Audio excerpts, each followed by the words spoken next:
फिर से वही सपना देखा? उसका कॉल आया था फिर से? हाँ, और वो भी ताऊ जी के सामने। सुभाष, कल सुबह तक मेहरा जी का ऑर्डर किसी भी हालत में भिजवाना है। जी भैया, लगभग सब कुछ अच्छे से तैयार है। दीदी, पढ़ाई अच्छी चल रही है ना? जी पापा, कुछ दिन में एग्जाम्स हैं। रात के 10 बजे। अदिति, चा बेटा फोन उठा।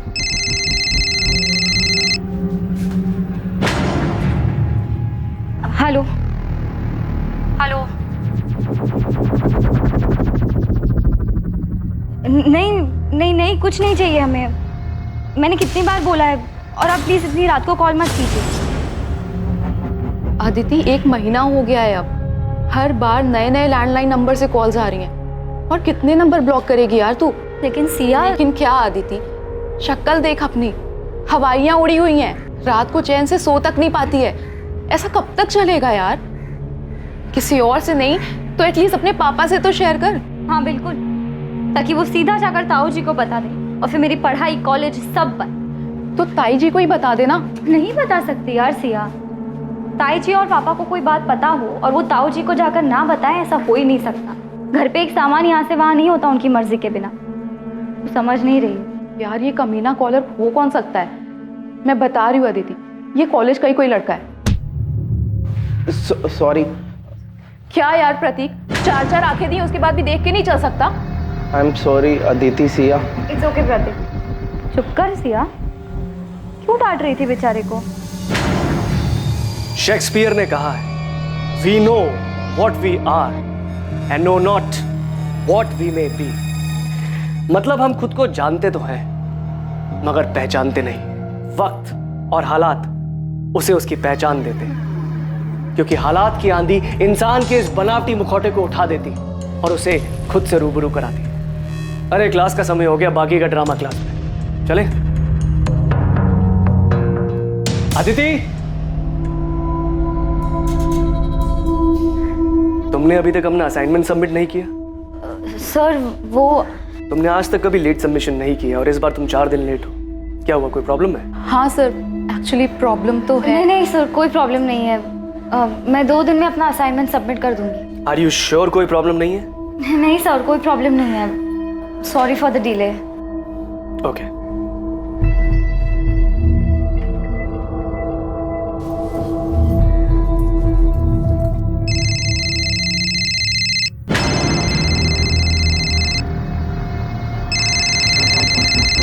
बेटा अदिति, फोन तो मेरा बजा, तुम क्यों चौंक गई?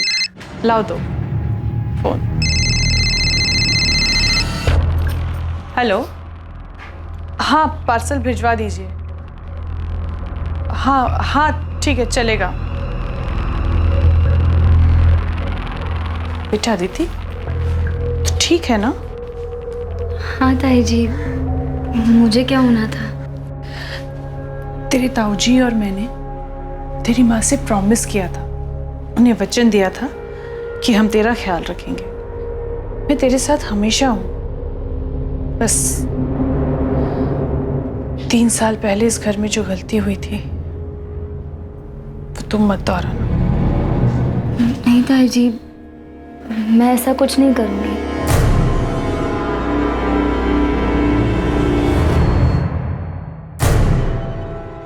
ठाकुर साहब मिले थे, वो अपने छोटे बेटे विकास के लिए लड़की ढूंढ रहे। आदिति के बारे में पूछ रहे थे, तो मैंने उन्हें आदिति की फोटो दिखाई जो उन्हें पसंद है। वो आदिति से मिलना चाहते हैं। पिछली बार जो कुछ भी हुआ उसके बाद ठाकुर साहब अभी भी अपने बेटे के लिए। पिछली बार जो हुआ उसे भूल जाओ ज्योति, जो सामने उसे देखो। हो सकता है ठाकुर खानदान से हमारा रिश्ता होना लिखा है और रिश्ता खुद चलकर आ रहा है। विकास अच्छा लड़का है, मुंबई में रहता है, अगले हफ्ते कानपुर आ रहा है, मिल लेगा आदित्य से। पर मेरी पढ़ाई, कॉलेज का आखिरी साल है। तो फिक्र मत कर बेटा, तेरे एग्जाम्स के बाद ही तेरी शादी करेंगे। हाँ, एग्जाम के बाद ही शादी होगी, लेकिन सगाई इसी महीने होगी। ठाकुर साहब अब ज्यादा रुकना नहीं चाहते और मैं भी उनकी बात से सहमत हूँ।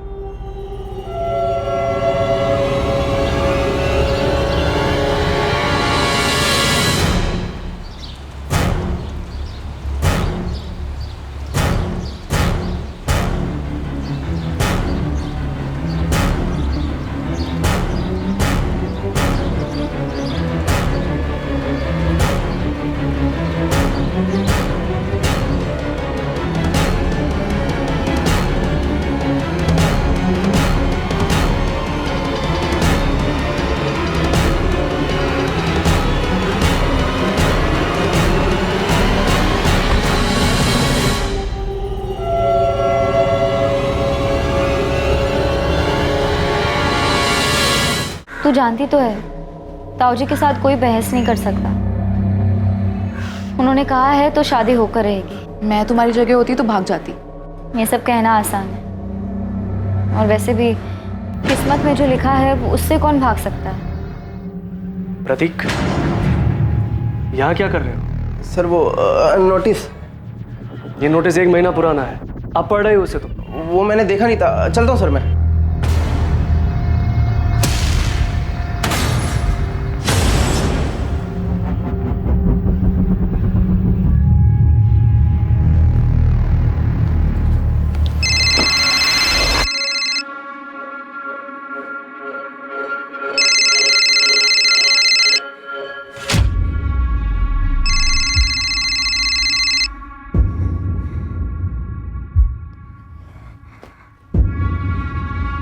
हेलो हेलो हेलो, कौन बोल रहा है? कुछ बोलते क्यों नहीं? क्यों परेशान कर रहे हो मुझे? अदिति, तुम सिर्फ मेरी हो। मैं तुम्हारी शादी किसी और से नहीं होने दे सकता। कौन हो तुम? Hello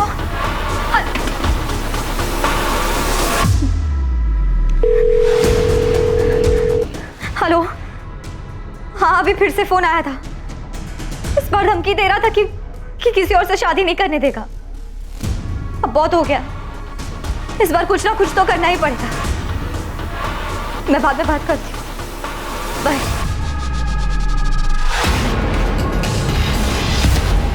horror is the removal of mask, यानी कि अक्सर हर मुखौटे के पीछे की सच्चाई डरावनी होती है। और यह बात काफी हद तक सच है, क्योंकि ज्यादातर लोगों की असल शख्सियत, उनकी मंशा, उनके ऊपरी चेहरे एक मुखौटे के पीछे छिपे रहते हैं। प्लैंक कॉल्स करना, किसी का पीछा करना, गुमनाम संदेशे भेजना, ये सभी अलग अलग तरीके हैं किसी को परेशान करने के, जिनका इस्तेमाल सिर्फ कायर लोग करते हैं, क्योंकि वो सबके सामने अपना असल चेहरा दिखाने से डरते हैं। 22 वर्षीय अदिति रावत भी पिछले 1 महीने से ऐसी ही परेशानी से गुजर रही थी, और काफी दिनों तक नजरअंदाज करने के बाद उस दिन अदिति ने आखिरकार मदद मांगने का फैसला किया।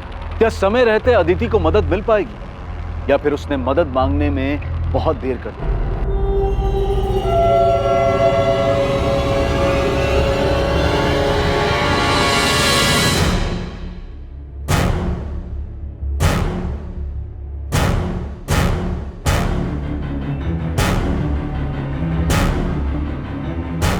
ताई जी, मैं चलती हूँ। ठीक है बेटा, संभल के जाना। Bye bye.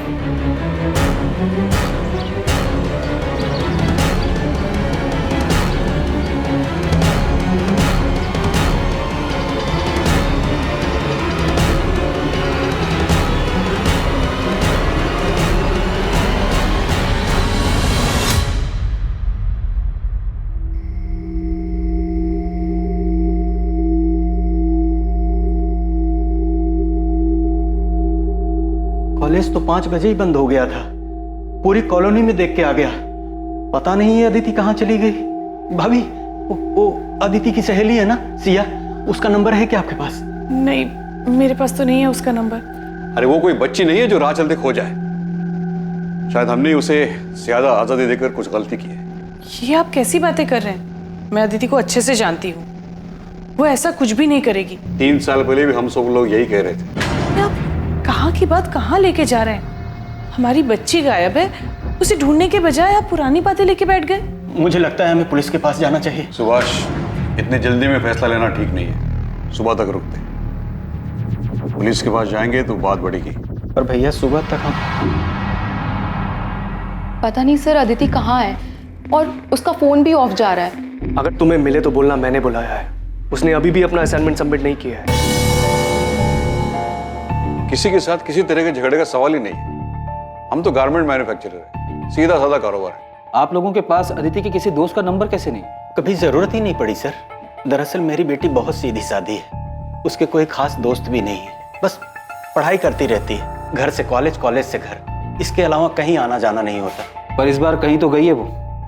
वैसे वो कॉलेज कैसे आते जाती थी? मतलब खुद की गाड़ी थी? नहीं सर, ऑटो से आती जाती थी।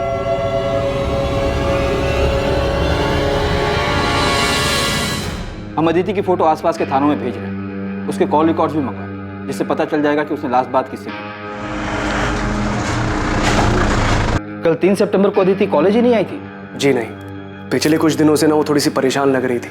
मैंने उससे पूछा भी था कि कोई दिक्कत है, उसने बताया ही नहीं। शायद उसकी दोस्त सिया को पता हो, शायद उसे कुछ बताया हो।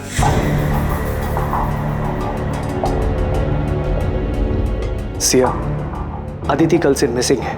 अगर तुम इसके बारे में कुछ भी जानती हो तो बेझिझक होकर इंस्पेक्टर साहब को बताओ। सर, अदिति को पिछले 1 महीने से ब्लैंक कॉल्स आ रहे थे। क्या?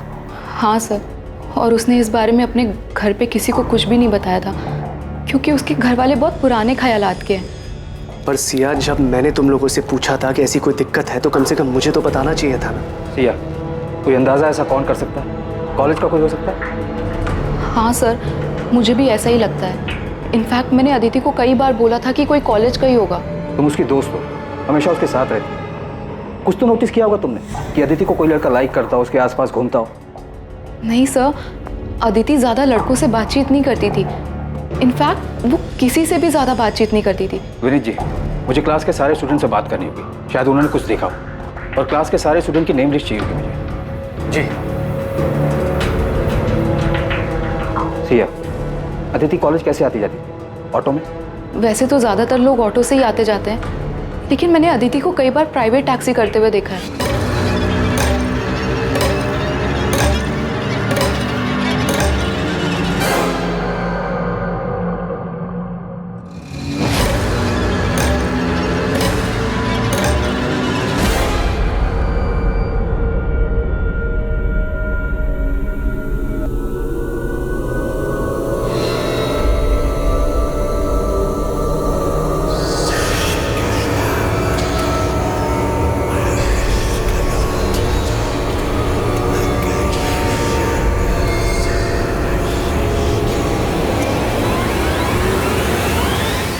कोई उसे कॉल करके तंग कर रहा था तो उसे हमें बताना चाहिए था। मेरी गलती है, मैं ही शायद उसका ठीक से ध्यान नहीं दे पाया। मैंने देखा था जब भी उसका फोन बजता था वो चौंक जाती थी। मुझे लगा शायद वो अपनी। आप कह रहे थे कि आप अदिति के कॉल रिकॉर्ड्स निकलवाने वाले हैं, उससे कुछ पता चला? कॉल रिकॉर्ड कल तक आएंगे जगमोहन जी। तब तक हम आपके घर के आसपास चलने वाले ऑटो और टैक्सी वालों से बात कर रहे हैं, लेकिन अभी तक अदिति को किसी ने पहचाना नहीं है। वैसे अदिति की फ्रेंड सिया का कहना है कि वो अक्सर प्राइवेट टैक्सी से आती जाती है।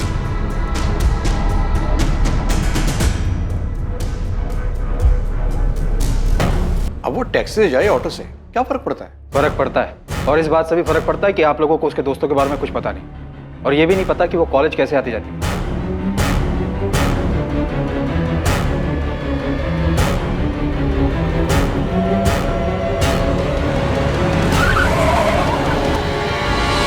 हमारी गलती है, पर वो ब्लैंक कॉलर वाली बात से मुझे बहुत डर लग रहा है। आप प्लीज मेरी बेटी को ढूंढ दीजिए। सर, अदिति राउत के कॉल रिकॉर्ड्स आ गए सर। और सर, अदिति के फोन पे आखिरी कॉल जिस नंबर से आया था वो फिलहाल स्विच ऑफ है, किसी शाहिद बेग का है, और दोनों में काफी बातचीत होती थी सर। शाहिद बेग? लेकिन इस नाम का तो कोई स्टूडेंट अदिति की क्लास में नहीं है। और ये पिंक नंबर किसके? सर, ये 6-7 पीसीओ के नंबर्स हैं। इनसे अदिति को लगभग 20-30 सेकंड के कॉल्स आए हैं। पक्का इन्हीं पीसीओ से अदिति को ब्लैंक कॉल किया गया होगा, और शायद इन कॉल्स के डर से ही अदिति ने टैक्सी में आना जाना शुरू किया होगा सर। मुझे इन सारे पीसीओ के एड्रेस चाहिए, जल्द से जल्द।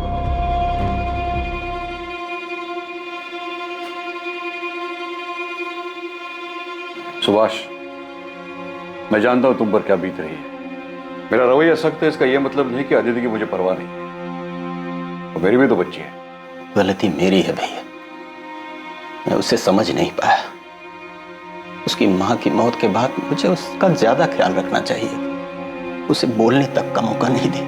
अगर ऐसा करते तो शायद वो उन ब्लैंक कॉल्स के बारे में बता देते। मैंने शायद उसे पहचानने में भूल कर दी, उस पर शक किया। मुझे लगा वो भी हमें धोखा देकर भाग गई, लेकिन मैं किसी भी हालत में उसे घर वापस लाकर ही रहूंगा। तब ये रोड का पीसीओ है। अब 4 घंटे पहले कौन आके गया मुझे याद नहीं है। हाँ साहब, सीसीटीवी लगवाया ना, आजकल क्या मालूम कब जरूरत पड़ जाए। ये तारीख है, इस टाइम के बीच के सारे सीसीटीवी फुटेज चाहिए मुझे सर। 6 पीसीओ में से सिर्फ 2 जगह सीसीटीवी, और सर एक पीसीओ से 21 अगस्त को कॉल आया था अदिति को रात को 11:15 बजे, और दूसरे पीसीओ से 31 अगस्त को कॉल आया था रात को 10:35 पर। आई होप हमें वो कॉलर दिख जाए।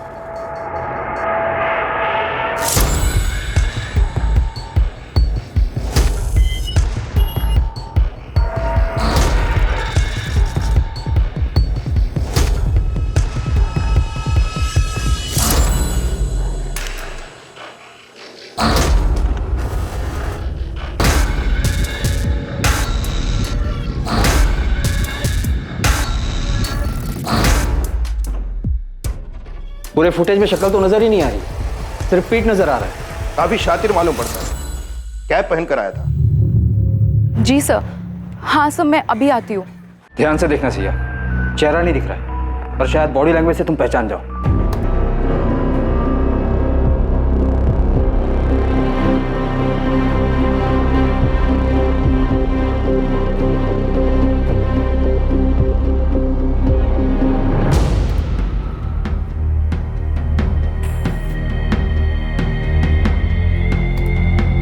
सर ये आदमी बार बार अपनी रिस्ट वॉच एडजस्ट कर रहा है। सर ये आदत तो ये आदत हमारे प्रोफेसर विनीत की है। मैं कॉलेज का प्रोफेसर हूँ, कोई सड़क छाप रोमियो नहीं हूँ। आपको क्या लगता है मैं एक लड़की को ऐसे परेशान करूंगा? सर आप लोग गलत कर रहे हैं, मैंने कुछ भी नहीं किया, फिर आप मुझे कैसे लेकर आ सकते हैं? तुम्हारे फोन के लोकेशन डिटेल्स देखे हमने। अदिति को जिस पीसीओ से जिस टाइम पर ब्लैंक कॉल किया गया, उसी जगह उसी टाइम तुम्हारा फोन भी मौजूद था। सर ऐसा हो ही नहीं सकता, मैं हमेशा अपना फोन घर पे। मैकबेथ अपने राजा के प्रति बहुत वफादार, पर लेडी मैकबेथ के कहने पर उसके मन में भी राजा बनने के ख्वाब जाग गए। फिर क्या था, उसके एक वफादार मुलाजिम होने का मुखौटा गिर गया और खुद अपने हाथों से उसने अपने राजा को मार डाला। अब सोचने वाली बात यह है कि शायद मैकबेथ को यह खुद नहीं पता था कि उसके वफादारी के मुखौटे के पीछे एक दगाबाज शख्स है। इंसानी फितरत का कोई भरोसा नहीं होता, कभी कभी चेहरे के पीछे की असलियत बहुत भयानक होती है। क्लास का टाइम हो गया, अगली बार नेक्स्ट एक्ट पढ़ के आइएगा, वो डिस्कस करेंगे। एक्सक्यूज मी सर, मुझे नहीं लगता मैकबेथ ने कोई मुखौटा पहना था। इंसान खुद को ही ना पहचान सके, ऐसा कैसे हो सकता है? मुझे लगता है मैकबेथ ने ये सब उसकी बीवी के प्रभाव में आकर किया था। फाइनली इस क्लास में कोई तो है जो लिटरेचर में दिलचस्पी लेता है, वरना बाकी सब तो उल्लू की तरह ताकते रहते हैं। और रहा ताल्लुक तुम्हारे सवाल का, तो ये सवाल तुम अपने आप से पूछो।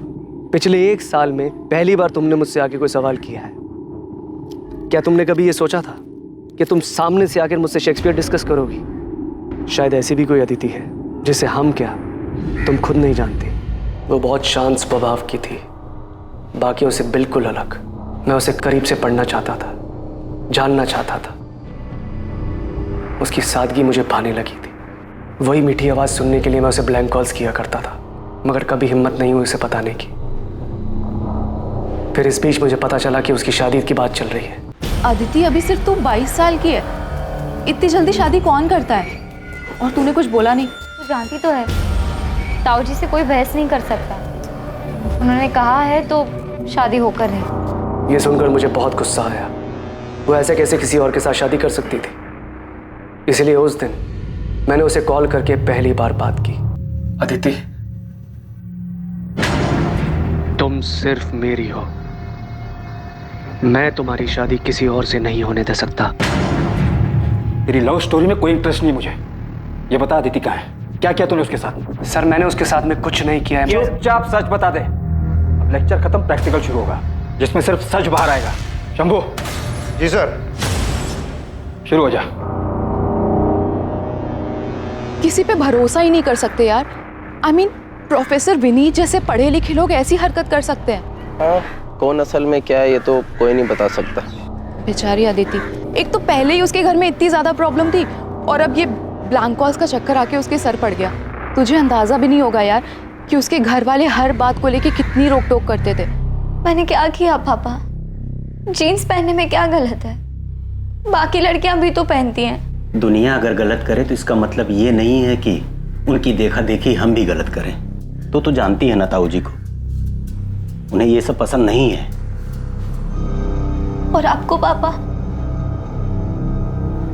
मैं जानती हूँ पापा, नाम सिर्फ ताऊ जी का आता है, पर आपकी सोच भी उनसे कुछ अलग नहीं है। ऐसी बात नहीं है बेटा, हम जिस समाज में रहते। पापा आप भी उन्हीं की तरह हैं, समाज की तरह, जो हर वक्त बस लड़कियों पर पाबंदियां लगाने के लिए और उन्हें हर बात के लिए जिम्मेदार ठहराने के लिए खड़े होते हैं। काश आज माँ जिंदा होती, वो ऐसा कभी नहीं होने देती। अदिति, सर अदिति को मैंने किडनैप नहीं किया है। ये आप मुझे कहाँ लेके जा रहे हैं? मैं कोई क्रिमिनल नहीं हूँ। कोर्ट में पेशी है तेरी, हमने अर्जी दाखिल की तुझे रिमांड पर लेने के लिए। अब देखते हैं तू सच कैसे नहीं बोलता। 10 दिन हमारे साथ जेल में रहेगा ना तो सब उगल देगा। सर एक बात बहुत अजीब है, अदिति रोज एक प्राइवेट टैक्सी में आया जाया करती थी, और यही नहीं, रोज वो टैक्सी एक ही होती थी।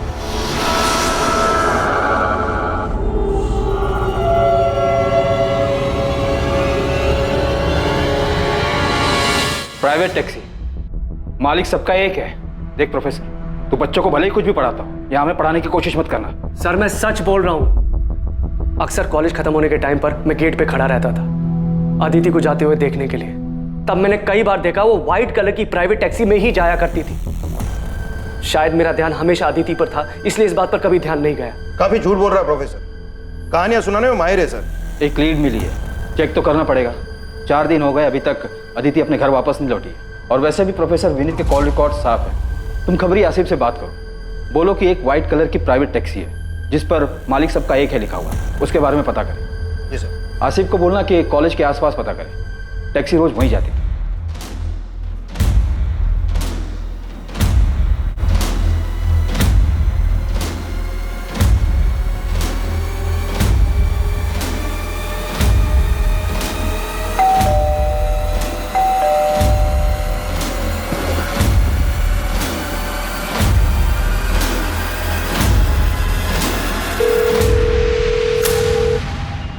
हेलो, आप कहाँ हैं?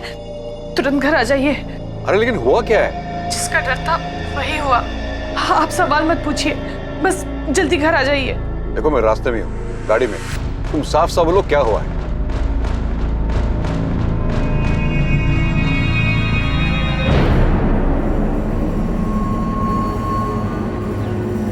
सर ये गंगा शंकर टैक्सी मालिक। और ये टैक्सी मेरी है, लेकिन मैं इसे किराए पर देता हूँ। इसका ड्राइवर शाहिद बेग। शाहिद बेग? कहाँ मिलेगा ये शाहिद बेग?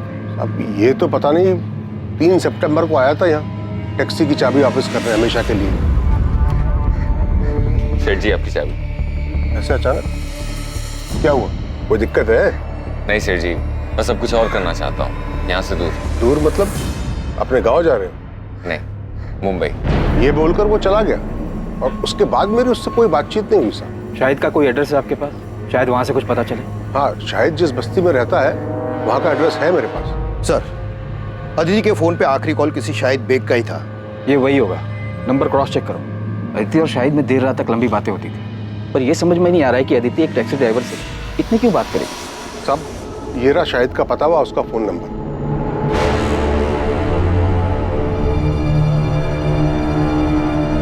ये वही शाहिद बेग है।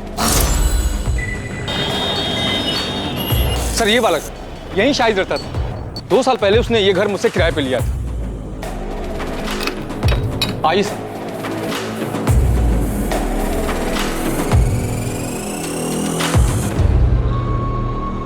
शाहिद ने कमरा कब खाली किया? 3 सितंबर को? हाँ साहब, उसी दिन किया था। कुछ बताया था उसने? कहाँ जा रहा है? जमुना भाई इस बार दुबई जा रहा हूँ किस्मत आजमाने। ये चल क्या रहा है शाहिद के दिमाग में? सबको अलग अलग जगह बताकर खुद गायब हो गया। अदिति हमेशा शाहिद की टैक्सी से आती जाती थी, और शाहिद ने अपनी टैक्सी 3 सितंबर को वापस की, और उसी दिन से अदिति और शाहिद दोनों गायब हैं। ये महज इत्तेफाक तो नहीं हो सकता। सर यहाँ तो कुछ और ही खिचड़ी पक रही थी। ये शाहिद की पड़ोसन बता रही थी कि शाहिद के घर पे किसी लड़की का रेगुलर आना जाना था। हाँ साहब, ये तो वही लड़की है जो शाहिद के घर पे आती थी।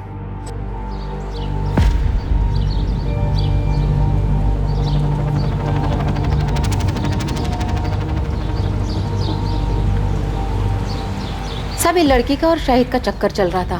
पर सब एक बात बोलूं, ये दोनों साथ में बहुत खुश दिखते थे, और ये लड़की तो शाहिद को बहुत प्यार करती थी। सब खुशी खुशी उसके घर का सारा काम कर लिया करती थी।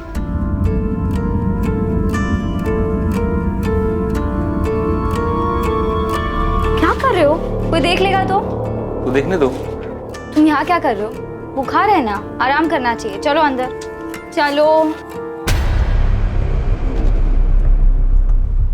अच्छे बड़े घर की लड़की, कॉलेज जाने वाली, अपनी उम्र से काफी बड़े टैक्सी वाले के प्यार में पड़ गई, और इतना ही नहीं, अपना घर छोड़कर उसके साथ भाग भी गई।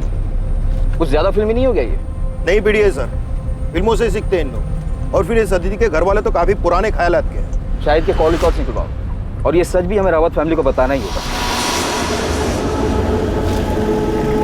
कॉल डिटेल से तो ये लगता है कि अदिति और शाहिद आपस में काफ़ी लंबी लंबी बातें करते हैं। और इतना ही नहीं, अदिति शाहिद के घर भी आ जाया करती। वहाँ के आस पड़ोस के लोगों ने अदिति को कई बार देखा है, इसलिए हमें यकीन है कि अदिति और शाहिद एक दूसरे से प्यार करते थे और इसलिए भाग गए। शाहिद के गांव रायबरेली का एड्रेस मिला है, हम वहाँ जाकर पता करने की कोशिश। रहने दीजिए, आपकी मदद का बहुत बहुत धन्यवाद। अब उन्हें ढूंढने की कोई जरूरत नहीं है। अदिति खुद हमसे रिश्ता तोड़कर चली गई है। आप तकलीफ मत उठाइए, इस केस को क्लोज कर दीजिए। एक बार अदिति हमें मिल जाए उसके बाद तो ये केस हम क्लोज ही कर देंगे। हम लोगों ने फैसला कर लिया है, हमें उनसे कोई वास्ता रखना नहीं है और ना ही इस केस। जब आप लोग खुद अदिति को नहीं ढूंढना चाहते तो ये केस हम क्लोज कर देंगे।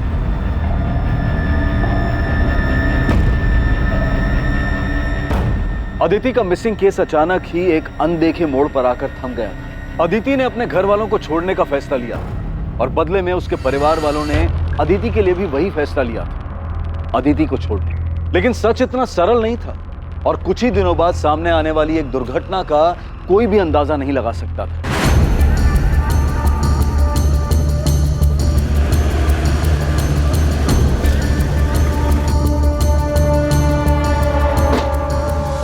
सर इस तरफ आइए, दिखाता हूं आपको।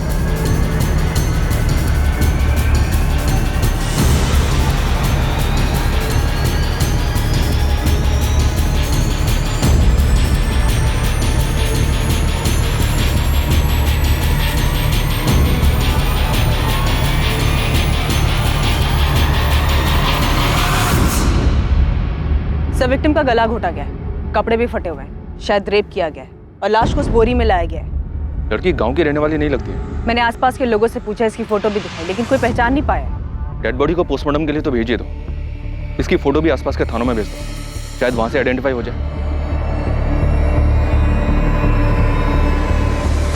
तो विक्टिम की फोटो दिल्ली, नोएडा और आसपास के थानों में भेजी, लेकिन अभी तक कोई रिस्पॉन्स नहीं आया है। शायद विक्टिम यहाँ की हो ही नहीं। तो एक काम करो, हमारे सोशल मीडिया ग्रुप की हेल्प लो और विक्टिम की फोटोज उसमें भी सर्कुलेट करो।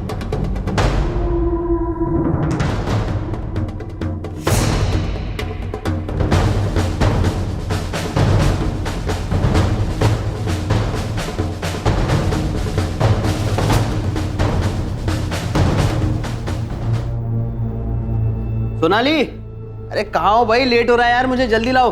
हाँ बस 5 मिनट, आपका टिफिन रेडी है।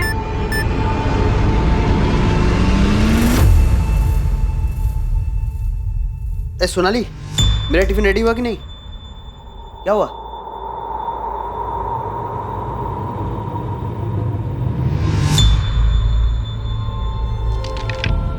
डेथ गला दबाने की वजह से हुई है। रेप? विक्टिम सेक्सुअली एक्टिव थी।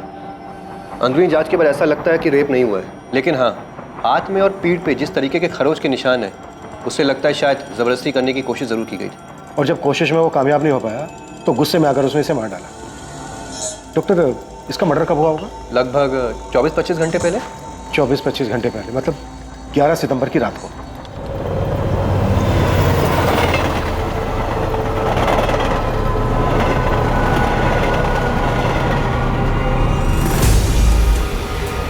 ऐसे नहीं, ऐसे बना, ठीक है? आजा। बस करो भी बतख जैसे मुंह बनाना। ये कपड़े पहन ले सोनाली, तेरे पापा आते ही होंगे। आप आओ, हमारे साथ फोटो खींचो। अरे मैं कहाँ? बैठो यहाँ बैठ। अरे मुझे नहीं आता ये सब। जी, हमारी फोटोज ही नहीं है साथ में। देखो सिर्फ आपको बस ऐसे करना। कैसे? ऐसे, ठीक है? आओ।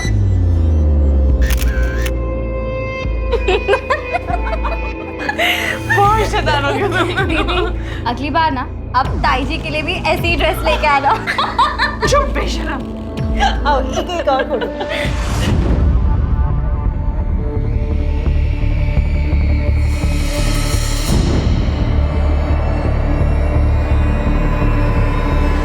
ये मेरे चाचा जी सुभाष रावत की बेटी है सर। हमारा घर कानपुर में है। अदिति वहीं रहती थी। आपने अपनी फैमिली को इन्फॉर्म कर दिया?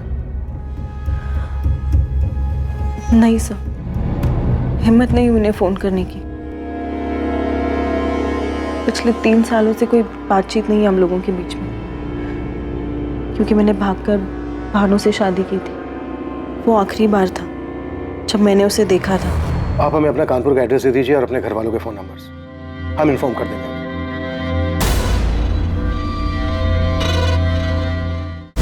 सुभाष, ये जमीन बहुत अच्छी जगह पर है, जहां हम बड़ा कारखाना बनवा सकते हैं, जहां कपड़े स्टोर करे जाएंगे, और ये हमारे फैक्ट्री से ज्यादा दूर भी नहीं है। सुभाष, तुम्हारा ध्यान कहाँ है? भैया वो नहीं, वो बस दिल पर अच्छे बुरे का बोझ मत रखो। हमने कुछ गलत नहीं किया है। जो भी कुछ हुआ है उसके लिए अदिति खुद जिम्मेदार है। इसके बारे में बात करना भी फिजूल है। जो हुआ उसे भूल जाए। सोनाली ने जो नंबर दिया था उस नंबर पर रिंग तो जा रही है पर कोई फोन उठा नहीं रहा है। असल मैंने कानपुर पुलिस स्टेशन के पीएसआई अजय माथुर जी से बात की। अदिति की मिसिंग कंप्लेंट वही हैंडल कर रहे थे। 4 सितंबर को मिसिंग कंप्लेंट फाइल की गई थी। हाँ, अदिति रावत, उसके मिसिंग कंप्लेंट की इन्वेस्टिगेशन मैंने की थी, अभी कुछ दिन पहले ही की बात है।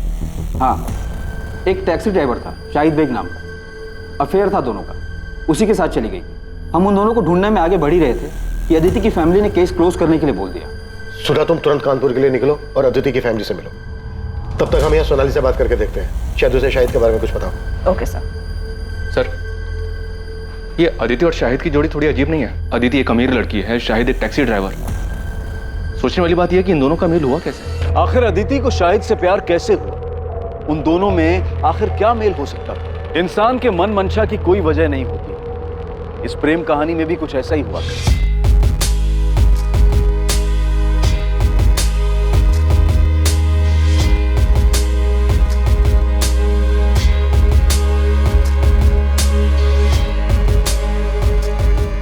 आइए मैडम, बैठिए। नहीं, आप जाइए, मैं ऑटो ले लूंगी। मैडम, आप ऑटो का किराया दे देना। बहुत देर से देख रहा हूँ, दूर दूर तक कोई ऑटो नहीं है। आप ऐसे ही धूप में खड़ी हैं, आपको भी ऑटो का इंतजार नहीं करना पड़ेगा और मुझे भी सवारी मिल जाएगी। बैठिए ना।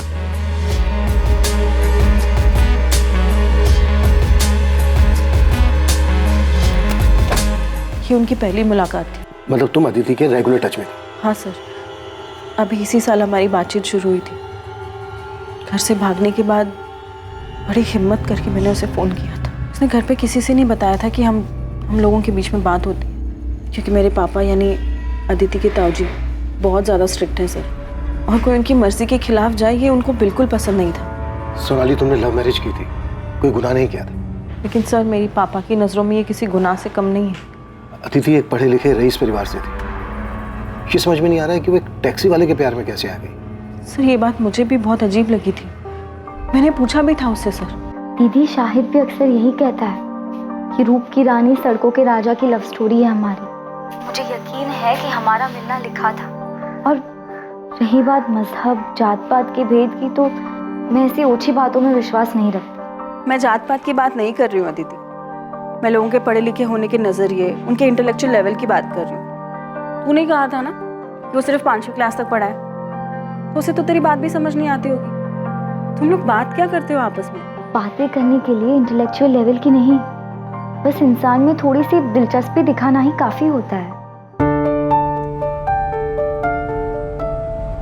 कौन सी किताब पढ़ रही हैं मैडम जी? क्यों? इतने ध्यान से पढ़ रही हैं तो काफी अच्छी ही होगी। The tragedy of Othello with connections. अरे बाप रे, इतना बड़ा नाम। मैं तो ये नाम याद करने गया तो पूरा हफ्ता लग जाएगा।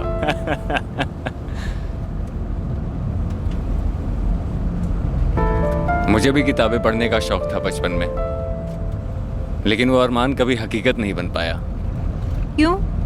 अब्बा का इंतकाल हो गया था बचपन में। इससे पहले कि कुछ समझ पाता, कंधे से स्कूल बस्ता हटाकर सर पे बोझ डाल दिया गया। घर चलाने के लिए अम्मी की मदद करनी थी, तो तब से लेकर अभी तक वही करता चला आ रहा हूँ। मतलब उसने तुझे अपनी दुख भरी कहानी सुनाई और तेरा दिल पिघल गया? मैंने उस पर तरस खाकर उसे पसंद नहीं किया है, बल्कि उसके आने से मुझे पहली बार कोई ऐसा मिला जो बिना किसी मतलब के, बिना किसी उम्मीद के मुझ में दिलचस्पी दिखा रहा है, जो मुझे वक्त देना चाहता है, मुझे सुनना चाहता है। और दीदी, आपको पता है शाहिद बहुत ही जिंदा दिल इंसान है। ना कुछ हुआ है उसके साथ, मगर फिर भी हंसता रहता है और हमेशा मुझे हंसाने में लगा रहता है।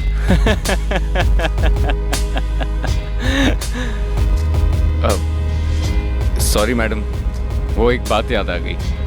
वो मेरी पड़ोसन है ना, उसको जब बुखार होता है ना तो वो बहुत खुश हो जाती है। पता है क्यों? उसे लगता है वो बहुत हॉट लग रही है।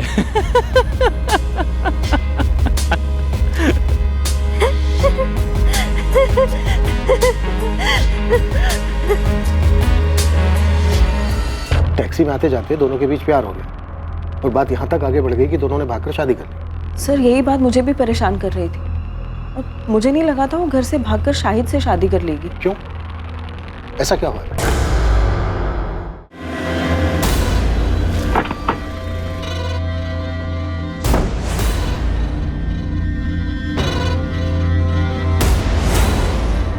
वो टैक्सी वाले शाहिद ने मेरी अदिति को मार दिया। इन्वेस्टिगेशन चल रही है सुभाष जी, लेकिन एक और पॉसिबिलिटी ये है कि शायद शाहिद को भी मार दिया गया होगा। लेकिन मुझे पूरा यकीन है कि उसी कमीने ने आदित्य को मारा होगा। मैंने उसे तभी पहचान लिया था जब वो दोनों शादी करके यहाँ आए थे हमारे पास। क्या आप लोग पहले से जानते थे कि उन दोनों ने शादी कर ली थी? शाहिद पहले से शादीशुदा था, तो फिर अदिति उसके साथ भागी क्या? सर यही बात तो मुझे समझ नहीं आ रही है। अदिति ने कहा था कि शाहिद ने उसके साथ धोखा किया है। शाहिद ने मुझे धोखा दिया है दीदी। मैं उसके लिए सब कुछ छोड़ने को तैयार थी, उसने मुझे अंधेरे में रखा। छोड़ो, काम करने दो। सारा सामान यहाँ वहाँ फेंक कर रखा है, इसीलिए बीमार पड़े थे तुम। हाँ तो ये बीमारी की तो मेहरबानी है जो तुम मेरे गरीब खाने में आई। हाँ बस हाँ, अब ठीक से सफाई करने दो। ठीक से साफ सफाई नहीं होगी तो वापस बीमार पड़ जाओगे।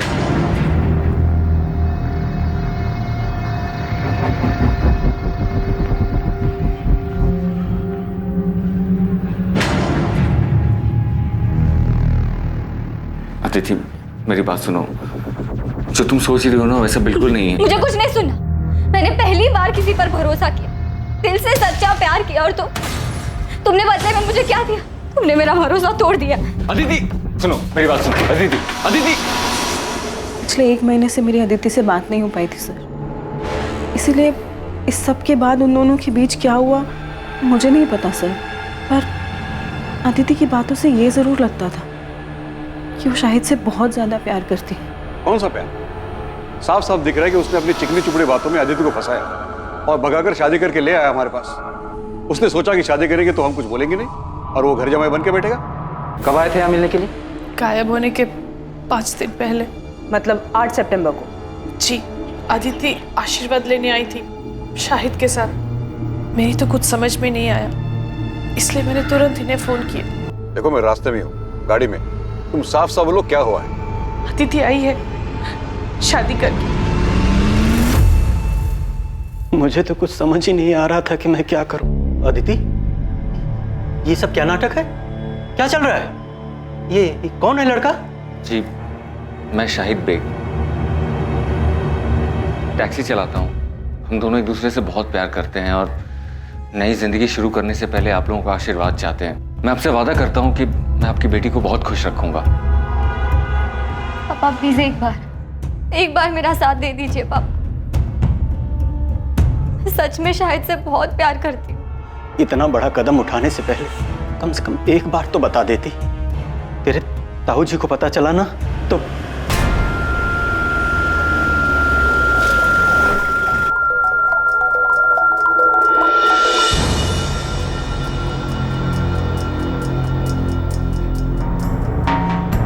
सुभाष, इनसे कह दे यहां से चले जाए। मैं कहता हूं चले जाओ यहां से। हम समझ लेंगे कि तू भी सोनाली की तरह मर गई है हमारे लिए। लेकिन याद रखना, जो लोग बुजुर्गों का दिल दुखा के खुशियां ढूंढते हैं ना, जिंदगी उन्हें कभी खुश नहीं रखती। आपने तो हमें कुछ नहीं बताया, सीधे कहा कि केस क्लोज कर दो। हाँ तो और क्या कहते हैं? लेकिन शाहिद और अदिति तो एक दूसरे से प्यार करते थे ना, तो फिर शाहिद अदिति को क्यों मारेगा? अदिति अपने साथ अपने सारे गहने और कुछ कैश लेकर भागी थी, जिसका पता हमें कुछ दिनों बाद चला। गहनों की कीमत ही लगभग 10-15 लाख होगी। शाहिद को सिर्फ पैसे से मतलब था। उसने 10-15 लाख का मुनाफा देखा और मार दिया अदिति को। अदिति के घर वालों को शाहिद पे शक है। देखने से तो ऐसे ही लगता है। शाहिद पहले से शादीशुदा था। अदिति ने शाहिद से शादी की जिद की होगी तो शाहिद को मजबूरन अदिति से शादी करनी पड़ी। लेकिन सुधा, हम ये नहीं जानते कि खुद शाहिद सही सलामत है भी या नहीं। ऐसा ना हो कि उसकी लाश भी कहीं जंगल में ही कहीं पड़ी हो सकता है कि अदिति के परिवार वालों ने दोनों को मरवा दिया। आपको ऐसा क्यों लगता है सर? ऐसा हमें नहीं, अदिति के ताऊ जगमोहन की सगी बेटी सोनाली को लगता है, क्योंकि उसके साथ भी कुछ ऐसा ही हुआ था। सर, जब मैं और सोनाली घर से भागे थे तब इनके पापा ने हमारे पीछे गुंडे भी भिजवाए थे। गुंडे? यस सर, वो तो हमारी किस्मत अच्छी थी कि हम उनके हाथ में नहीं आए और हम शहर से बाहर भाग गए। सोनाली, तुम्हें सच में ऐसा लगता है कि तुम्हारे पापा अदिति को चोट पहुंचा सकते हैं?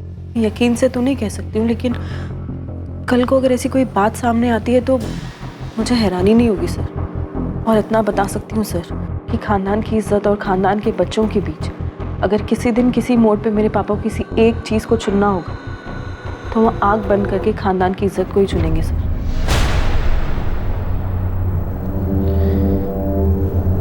अदिति की बॉडी कल सुबह मिलेगी। अदिति ने भले ही अपने औलाद होने का फर्ज ना निभाया हो, लेकिन हम तो बड़े हैं, हमें अपना फर्ज निभाना ही होगा। उसका अंतिम संस्कार करना। इंसान वही होता है जो दूसरों की गलतियों से कुछ सीखे, लेकिन लाख समझाने के बावजूद भी अदिति ने वही गलती दोहराई। उसे वही मिला जो उसने बोया था।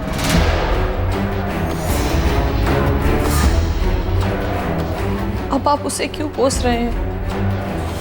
वो तो जिंदा भी नहीं है। जिंदा नहीं है क्योंकि उसने परिवार और इज्जत को छोड़कर एक मक्कार का हाथ थामा था।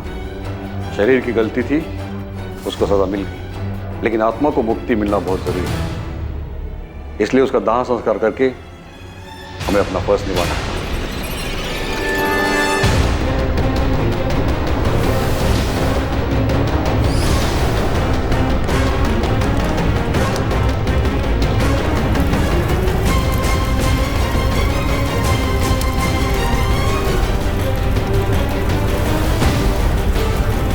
हमें सबसे पहले ये पता लगाना है कि इस वक्त शाहिद कहाँ है। क्या सबके पीछे उसी का हाथ है या फिर वो खुद एक विक्टिम? सर, जहां अदिति की लाश मिली उसी जंगल वाले एरिया में हम लोग शाहिद की डेड बॉडी को भी सर्च करें। शायद कोई जंगली जानवर उसे अंदर खींच कर ले गया। अगर खुद शाहिद मर चुका है तो फिर साफ साफ ये ऑनर किलिंग का केस बनता है, और ये काम अदिति के ताऊ जगमोहन और उसके पिता सुभाष का हो सकता है। शक इसलिए भी हो रहा है क्योंकि जगमोहन की बेटी सोनाली को भी अपने पिता पर भरोसा नहीं है। वैसे इन लोगों के अलावा और किसका काम हो सकता है? प्रोफेसर विनीत, कानपुर के पीएसआई अजय माथुर बता रहे थे इस प्रोफेसर के बारे में। फाइनली इस क्लास में कोई तो है जो लिटरेचर में दिलचस्पी लेता है, वरना बाकी सब तो उल्लू की तरह ताकते रहे। अदिति से एक तरफा प्यार किया करता था, ब्लैंक कॉल भी किया करता था, यहाँ तक कि उसने धमकी भी दी थी अदिति को किसी और से शादी ना करने की। और जब कॉलेज वालों को इसके बारे में पता चला तो उसे कॉलेज से निकाल दिया गया। इस वक्त कहाँ है विनीत? माथुर साहब बता रहे थे कि कॉलेज से निकाले जाने के बाद वो अपने घर में ही बंद। क्या करता बेचारा ओथेलो? प्यार में जलन होना स्वाभाविक है। वो अपने प्यार को किसी और के साथ नहीं देख सकता था, इसीलिए उसने खुद उसको।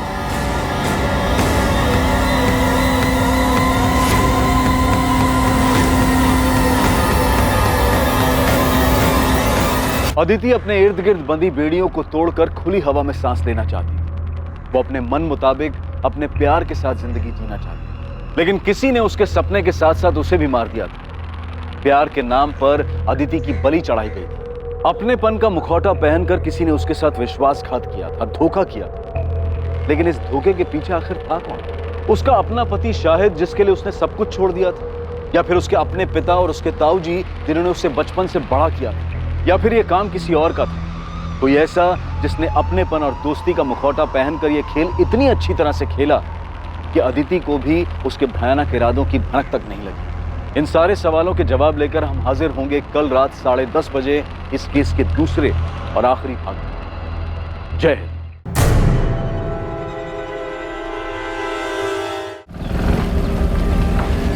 नुसरत आपा, नुसरत आपा, ए नुसरत आपा। ए असलम, सारी तमीज तहजीब घर भूल कर आया है क्या? ना दुआ ना सलाम। सासू में तेरी बहन की। तो आपके शाहिद ने जो हरकत की उसके बाद भी आप क्या करने गई? और ना कभी जाएगी। तू कर क्या रहा है यहाँ? आपा को घर ले जाने आया हूँ। कोशिश करके तो देख। असलम, तुम यहाँ? चले आपा, तेरा शौहर अभी घर नहीं आने वाला है। चल अपना सामान बांध और घर चल मेरे साथ। मैं कह रहा हूँ ना, चल। नुसरत, अंदर जा।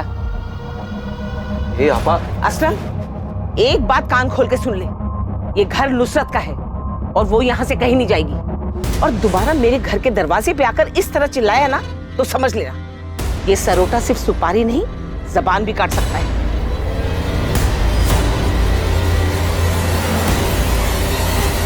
जंगल का एक भी कोना छूटना नहीं चाहिए, अंदर तक छान मारो। शायद अगर मर चुका है तो उसकी लाश यहीं कहीं जंगल में होनी चाहिए। मुझे रावत फैमिली कुछ ठीक नहीं लगती। अदिति के गायब होने के कुछ दिन बाद जब हमें अदिति और शाहिद के बारे में पता चला तो इन लोगों ने केस क्लोज करने के लिए बोल दिया। इनफैक्ट इस बात का जिक्र भी नहीं किया कि अदिति और शाहिद शादी करने के बाद उनके घर आए और अब जब अदिति की डेड बॉडी मिली है तब इन लोगों ने बताया कि वो दोनों घर आए थे। मतलब आपको लग रहा है कि? हाँ, शक है। उस दिन शायद मामला हद से ज्यादा बिगड़ गया हो, कहासुनी भी हुई हो। वैसे भी अदिति की फैमिली काफी कट्टर ख्यालत की, खासकर उसके ताऊजी जगमोहन रावत।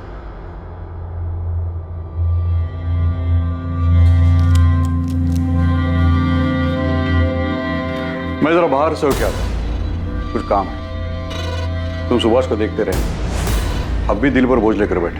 लेकिन इसमें उनकी क्या गलती थी? वो खुद को क्यों दोष दे रहे?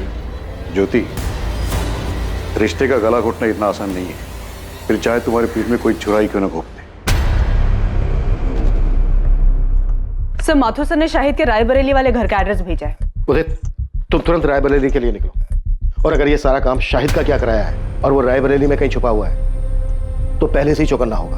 और अगर उसे तनिक भी भनक लग गई तुम्हारे रायबरेली जाने के बारे में तो वहां से निकल सकता है और हम ये चांस बिल्कुल नहीं ले सकते। सो बी केयरफुल। मैं लोकल पुलिस से बात करता हूं।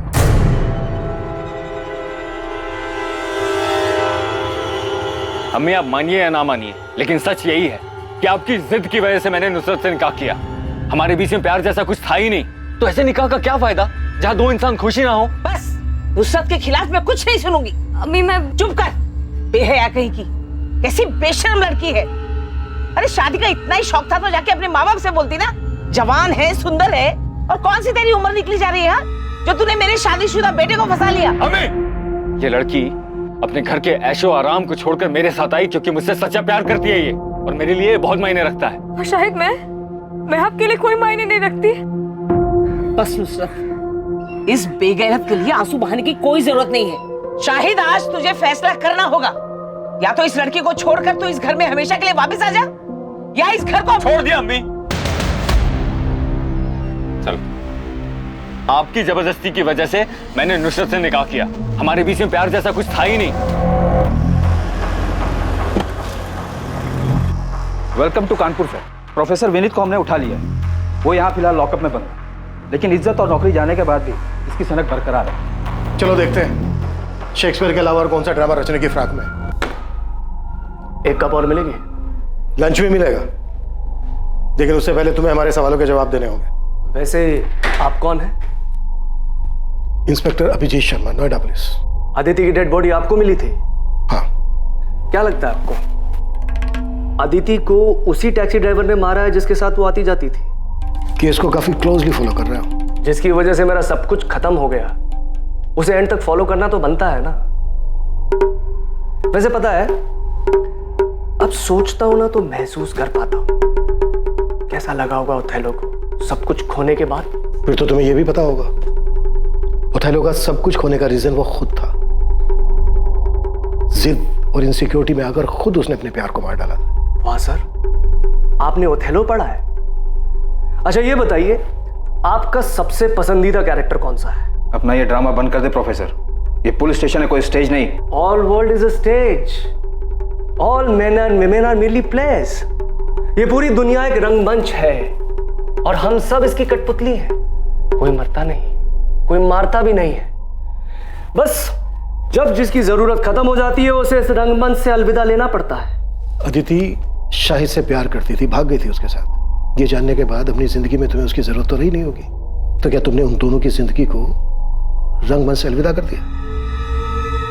शाहिद उस लड़की अदिति को लेकर यहाँ आया था, लेकिन मैंने उन्हें दरवाजे से लौटा दिया, घर के अंदर भी नहीं लिया। उसके बाद दोनों कहाँ गए मुझे नहीं पता।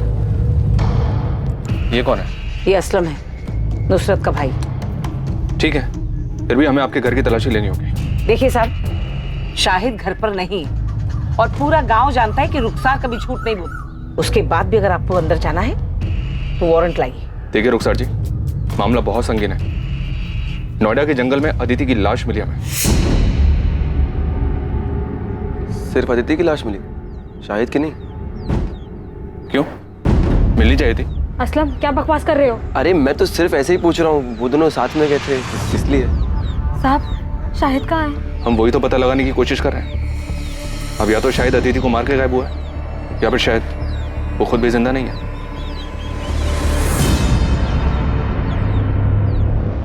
अदिति की शादी की बात सुनकर धमकी दी थी तुमने उसे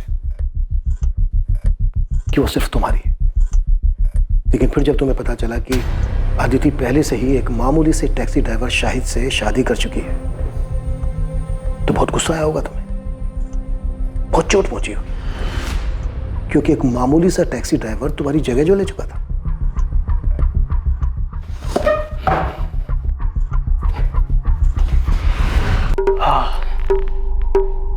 लीजिए, अब मैंने आपकी जगह ले ली, आपकी कुर्सी पर बैठा हूं, तो आप मेरा खून करना चाहते हैं? नहीं ना, क्योंकि आप जानते हैं कि मेरे यहां बैठने से आपकी वैल्यू और आपकी पोजीशन में कोई फर्क ही नहीं पड़ता। ठीक उसी तरह चाहे मुझे अच्छा लगा या नहीं लगा, सच यही था कि अदिति उस टैक्सी ड्राइवर से प्यार करती थी। मेरे जोर जबरदस्ती करने के बाद भी उसके मन में उस टैक्सी ड्राइवर के लिए जो प्यार था उसमें कोई फर्क ही नहीं पड़ता। इसलिए जगह ले ली नहीं ले ली, ये सब बकवास है। एक बार को तो तुमने सोचा होगा कि अदिति पढ़ी लिखी लड़की है, उसका और तेरा इंटेलेक्चुअल लेवल मैच करता है, और दूसरी तरफ वो टैक्सी ड्राइवर शाहिद जिसका अदिति के साथ कोई मेल नहीं था। आपको लगता है कि मैं इंटेलेक्चुअल हूं और वो टैक्सी ड्राइवर गवार है? सर, ये सिर्फ एक मुखौटा है जो अंदर के असली चेहरे को छुपा देता है। बात को गोल गोल घुमाने से मुद्दा नहीं बदल जाता प्रोफेसर। जो बात है सच सच बता दे, वरना इसी लॉकअप के अंदर एक एक करके तेरे चेहरे से सारे मुखौटे उतार देंगे हम। मुखौटा पहले उनका उतारिए जो खानदानी और इज्जतदार होने का दावा करते हैं और फिर उसी शान की आड़ में अपनों की ही बलि चढ़ा देते हैं। अदिति का मर्डर उसकी फैमिली का हाथ है? नहीं, मैंने ऐसा तो नहीं कहा, लेकिन लगता है आपके मन में उनके लिए शक है, तभी सबसे पहले उनका ख्याल आया। वैसे आपको उस टैक्सी ड्राइवर की फैमिली पर भी शक होगा। जरा सोचिए ना सर, अगर मोहब्बत की दुश्मनी फैमिलीज ना होती तो ये दुख भरी प्रेम कहानियां अमर कैसे हो पाती?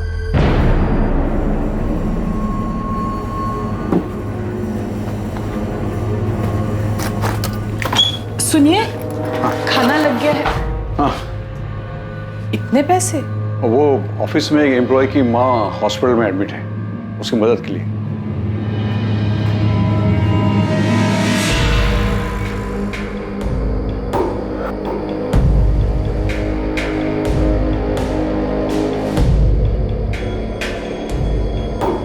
नुसरत, भूल जा उसे, ये मान ले कि मेरा बेटा कभी तेरे लायक था ही नहीं।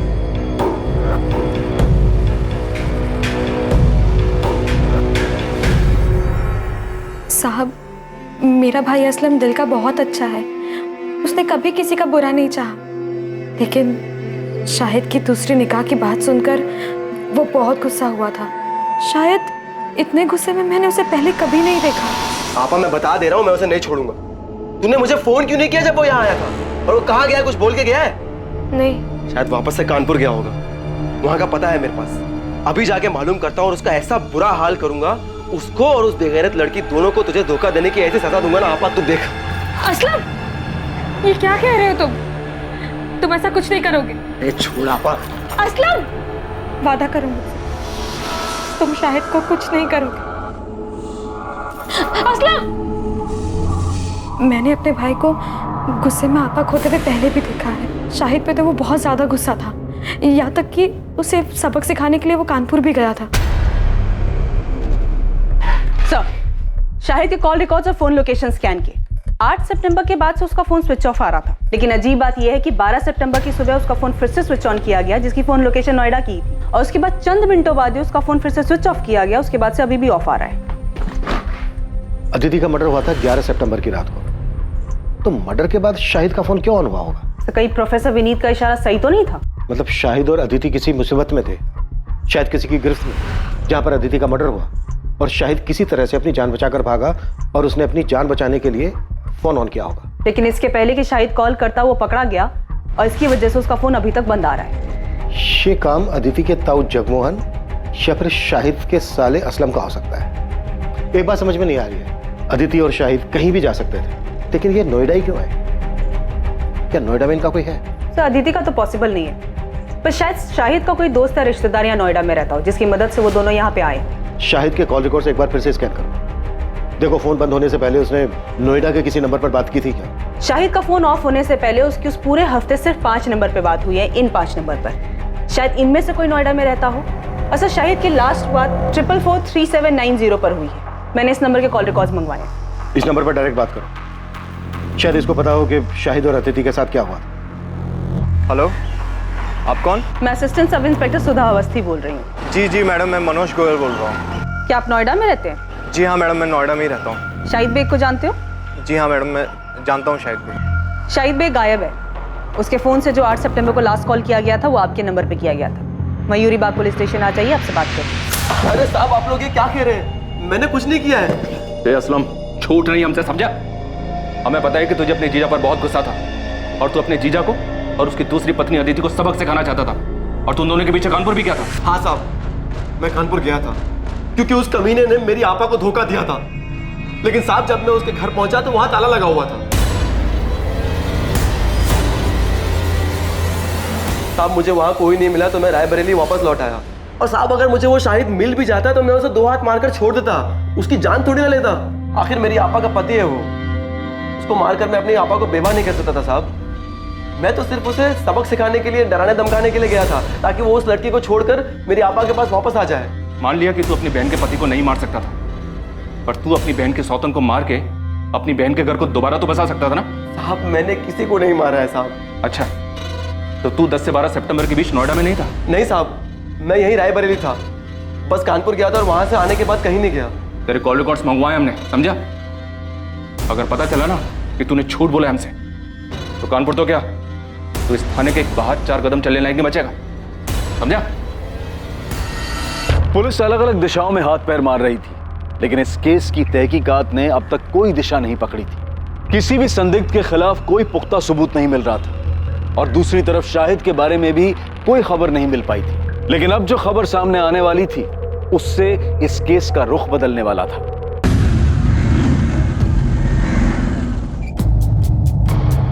सर, मैं भी रायबरेली से ही हूँ। नोएडा में पिछले 8 सालों से रह रहा हूँ। शाहिद मेरे बचपन का दोस्त है। क्या तुम ये भी जानते हो कि शाहिद एक लड़की के साथ भाग कर यहाँ नोएडा आया था? जी सर, जानता था, और ये भी जानता हूँ कि उस लड़की का नाम अदिति है। 12 सितंबर को हमें अदिति की डेड बॉडी। क्या डेड बॉडी? शाहिद का डर सही नहीं। शाहिद अदिति के साथ ऐसा नहीं कर सकता। वो दोनों एक दूसरे से बहुत प्यार करते थे। उन दोनों ने शादी भी की थी, पर उनके घर वालों ने मानने से इनकार कर दिया, तो उसने मुझे फ़ोन किया। उसे कुछ पैसे और रहने के लिए जगह चाहिए थी। देख, अभी मेरे पास ना सिर्फ 5000 रुपये हैं। मैं तेरे अकाउंट में ट्रांसफ़र कर रहा हूँ। तुम दोनों टिकट कराओ और इधर नोएडा आ जाओ। बाकी इधर मिलकर सोचते हैं, ठीक है? देख, अगर तू कह रहा है ना कि अदिति के घर वाले कुछ भी कर सकते हैं, तो तेरा कानपुर छोड़ने का फैसला बिल्कुल सही है। मैं अदिति को कुछ नहीं होने दे सकता। मैं बस जल्दी से नोएडा की ट्रेन पकड़ के आ रहा हूँ। अब हमें कानपुर या रायबरेली में रहने में डर लग रहा है। सर, शाहिद मेरे पास यहाँ नोएडा आ गया था। तो 2 दिन शाहिद यहाँ नोएडा में तुम्हारे पास तुम्हारे घर पे रुका था? हाँ सर, मैंने इंतज़ाम किया था। वैसे मैं एक छोटा मोटा स्टेट एजेंट हूँ सर। सेक्टर 49 में एक फ्लैट मेरे पास खाली पड़ा था, उसकी चाबी मेरे पास ही थी। वो फ्लैट मुझे किराए पे चढ़ा, तो मैंने शाहिद और अदिति को वहाँ रहने दिया।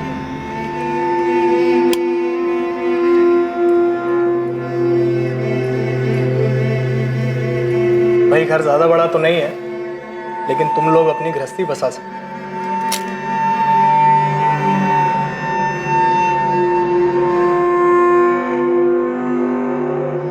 घर बड़ा नहीं, इंसान का दिल बड़ा होना चाहिए, जैसे कि आपका है। Thank you so much Manoj भैया। ये बात शायद 8 सितंबर की हुई। वो दोनों बहुत खुश थे।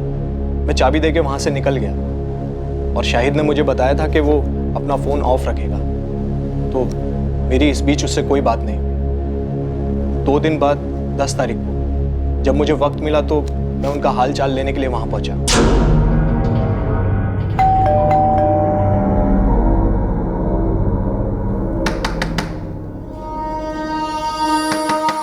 जब काफ़ी देर तक दरवाज़ा पीटने के बाद भी उन्होंने कोई जवाब नहीं दिया, तो मुझे थोड़ा अजीब लगा। मेरे पास फ्लैट की डुप्लीकेट चाबी थी, जिससे मैंने फाइनली दरवाज़ा खोला।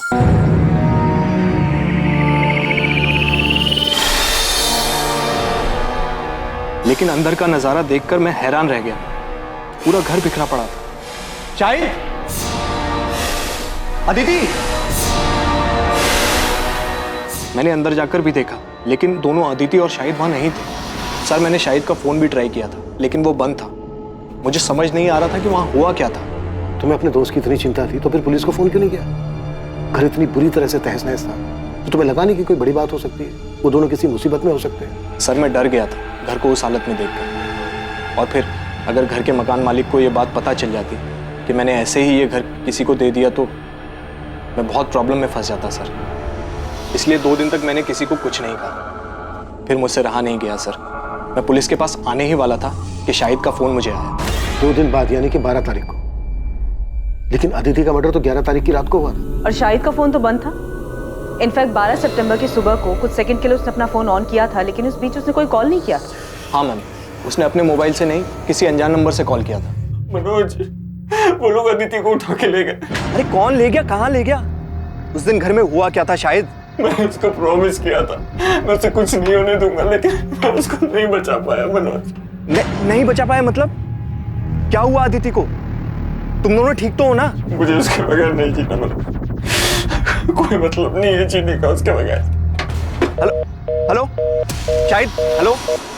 सर, मैंने फिर से उस नंबर पे कॉल किया तो पता चला वो नोएडा के किसी पीसीयू का नंबर है। मैं बहुत डर गया था सर, मुझे कुछ समझ नहीं आ रहा था। मैंने तो दोस्ती यारी में उसकी मदद की थी, पर इस झमेले में और नहीं फंसना चाहता था, इसीलिए मैंने किसी को कुछ नहीं बताया। अच्छा, शाहिद ने जब उस दिन तुम्हें फोन किया और कहा कि कुछ लोग अदिति को उठाकर ले गए, क्या लगता है तुम्हें शाहिद किसकी बात कर रहा है? पता नहीं सर, उसने किसी का नाम तो नहीं बताया, पर हाँ उसने एक बार बताया था कि अदिति के घर वाले काफ़ी रूढ़िवादी किस्म के लोग थे। मुझे पता नहीं, पर उस दिन शाहिद से बात करके मुझे सबसे पहला ख्याल अदिति के घर वालों का आया। पूरी संभावना थी कि अदिति की तरह शाहिद को भी मार दिया गया था। शायद वो आरोपी नहीं बल्कि पीड़ित था। ये केस अब ऑनर किलिंग का नजर आने लगा था। पर अब सवाल यह था कि ये घिनौना खेल किसके परिवार द्वारा रचा गया था, अदिति या फिर शाहिद? असलम के कॉल रिकॉर्ड्स आ गए? नहीं सर, अभी तक नहीं आए, पर हमारी नजर 24 घंटे उस पर है। सर, मनोज को जिस पीछे से कॉल आया था वहाँ कोई सीसीटीवी नहीं है। दुकानदार को भी कॉलर का चेहरा याद नहीं है। हमने उसे शाहिद की फोटो भी दिखाई, पर वो पहचान नहीं पाया। मनोज की बात से तो ये ऑनर किलिंग का ही केस लग रहा है। एक काम करो, अदिति के ताऊ जगमोहन और पिता सुभाष, इन दोनों को भी कॉल रिकॉर्ड्स निकालो। हो सकता है इन दोनों ने ये काम किया हो और पूरे चांसेस हैं कि इस केस में सुपारी दी गई हो।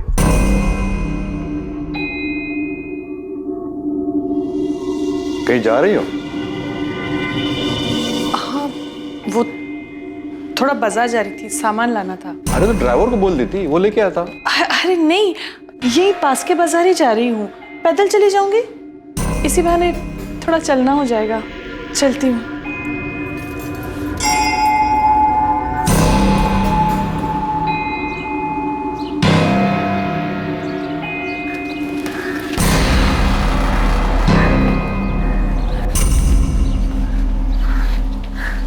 सोनाली, माँ,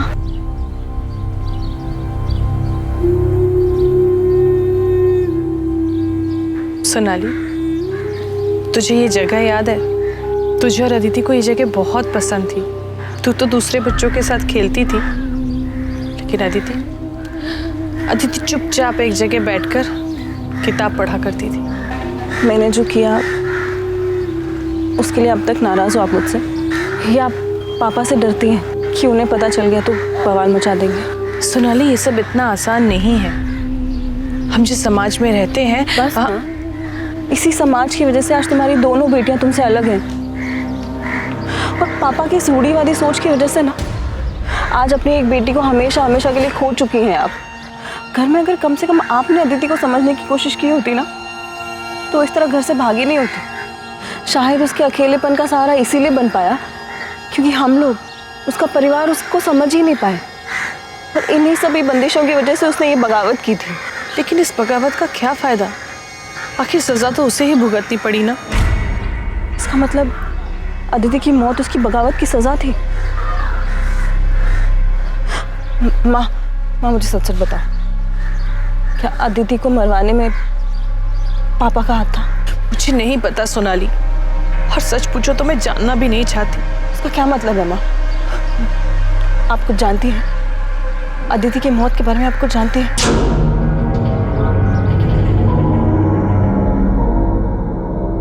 सुभाष, संभालो अपने आप को। अरे जिसने एक पल में बिना सोचे हम सबको पराया बना दिया, अपने नाम और परिवार की इज्जत के बारे में तक नहीं सोचा, उसके बारे में भूल जाना ही अच्छा है। भैया आप जिसकी बात कर रहे हो मेरी बेटी है। सुभाष, अदिति मेरी भी बेटी थी। मेरे लिए भी ये सब करना आसान नहीं है,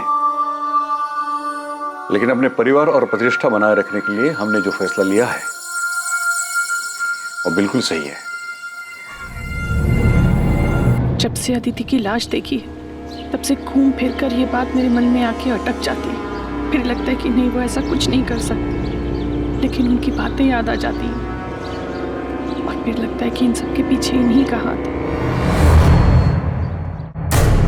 हाँ, ये सच है कि 3 साल पहले जब सोनाली घर से भाग गई तो मैंने कुछ लोगों को पैसे दिए, उन्हें सोनाली के पीछे भेजा था, लेकिन उसे मारने के लिए नहीं, बल्कि उसे वापस घर लाने के लिए। बाप हूं मैं उसका, कसाई नहीं हूं। इससे पहले कि वो भानु से शादी कर ले, मैं एक आखिरी कोशिश करना चाहता हूं। पहली बार सोनाली आपके हाथ से बच के निकल गई, आप कुछ नहीं कर पाए, लेकिन इस बार अदिति के वक्त आप कोई चांस नहीं लेना चाहते होंगे। वैसे भी अदिति आपकी सगी बेटी तो थी नहीं। जब अदिति और शाहिद आपके पास आशीर्वाद लेने आए होंगे तो आपका खून तो खोला ही होगा। मैं अदिति पर गुस्सा नहीं था, उसकी नादानी पर हैरान था। बुरा तो इस बात का लग रहा था कि मैं अपनी बेटी को समझ ही नहीं पाया। शायद इसीलिए उसने मुझसे बिना पूछे इतना बड़ा कदम उठाया, इतनी बड़ी गलती कर दी। तो मतलब आप ये मानते हैं कि अदिति ने जो किया वो गलत था? हाँ, बिल्कुल गलत था, और आज जो उसकी हालत हुई है वो उसी गलती का नतीजा है। तो आप ये मानते हैं जगमोहन जी कि अदिति की मौत उसकी गलती की वजह से हुई? तो जाहिर सी बात है इस बात पर आपको खुशी हुई होगी। ये कैसा बेहुदा सवाल है इंस्पेक्टर? अदिति मेरी भी बच्ची थी, मुझे जिंदगी भर उसे खोने का दुख रहेगा। और पछतावा? हाँ, वो भी है कि मैं अपनी बेटी को समझ नहीं पाया। बाप होने के बावजूद अपनी बेटी को बचा नहीं सका। भैया का तो नहीं जानता, पर मैं अपनी बेटी को कभी कोई नुकसान नहीं पहुंचाऊंगा। हर मुजरिम शुरुआत में अक्सर यही राग अलापता है जगमोहन जी। ठीक है, इसके आगे मैं कुछ नहीं बोलूंगा। आप जो सोच रहे हैं उसे साबित करके देखिए।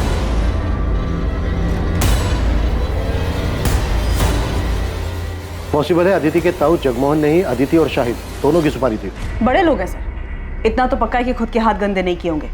जैसे सोनाली के वक्त गुंडे भेजे थे, शायद इस बार भी किसी को सुपारी दी हो। खबरी नेटवर्क को एक्टिव करते हैं, नोएडा और कानपुर, इन दोनों जगह के हिस्ट्री शीटर्स को स्कैन करने के लिए बोलते हैं। अगर इन दोनों में से किसी भी जगह से सुपारी निकली होगी तो पता चल जाएगा।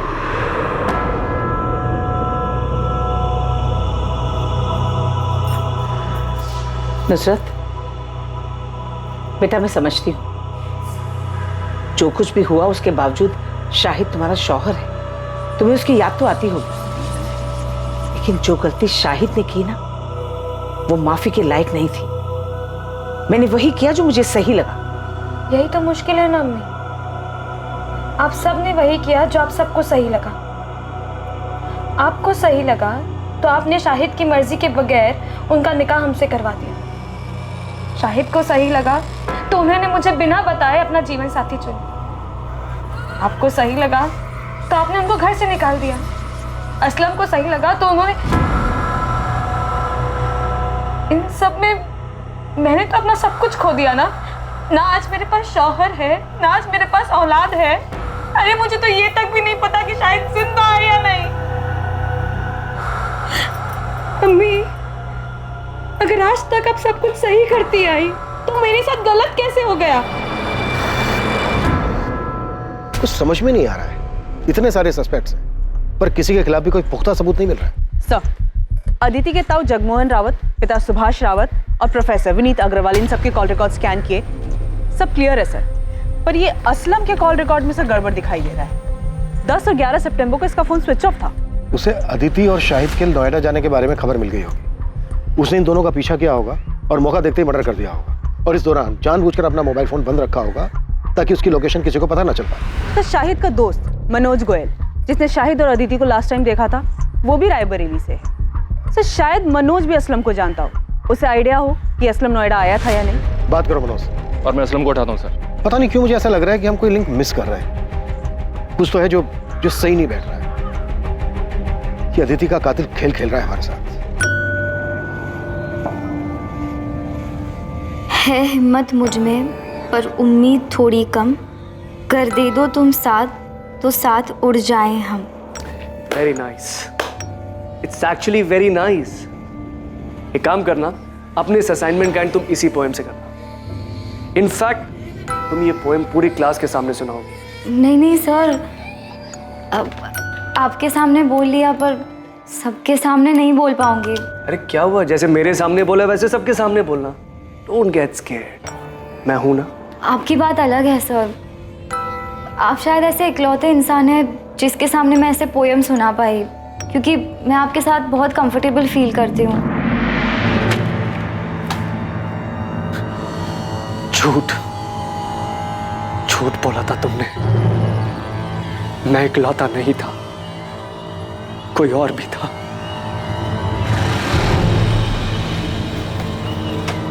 आ गया? जमानत मिली या जेल की दीवार फांद के आया है? ताना मारने की जरूरत नहीं है, पता है मुझे, पुलिस को आप ही ने चुगली की होगी। आपको लगता है अदिति और शाहिद को मैंने मारा? मुझे किसी को चुगली करने की जरूरत नहीं बच्चे, लेकिन हाँ, अगर मुझे पता चला कि तूने मेरे शाहिद के साथ कुछ किया है तो मैं पुलिस के पास जरूर जाऊंगी, लेकिन तुझे मारने के बाद। हाँ मैडम, शाहिद के साले का नाम असलम है, पर मुझे ये नहीं पता कि असलम शाहिद से गुस्सा था या नहीं। मैं उससे कभी नहीं मिला। और कुछ पता असलम के बारे में कि 10 और 11 तारीख को वो नोएडा में था या नहीं था? पता नहीं मैडम, पर असलम ने कुछ किया क्या? शाहिद के बारे में कुछ पता चला कि वो कहाँ है? मैम वो मिल तो जाएगा ना? मैम कभी कभी लगता है कि अदिति की तरह कहीं वो भी। मनोज, अभी इस बारे में कुछ पता नहीं चल पाया, लेकिन अगर तुम्हें कुछ पता चलता है या कुछ याद आता है तो हमें फौरन बता। जी मैडम।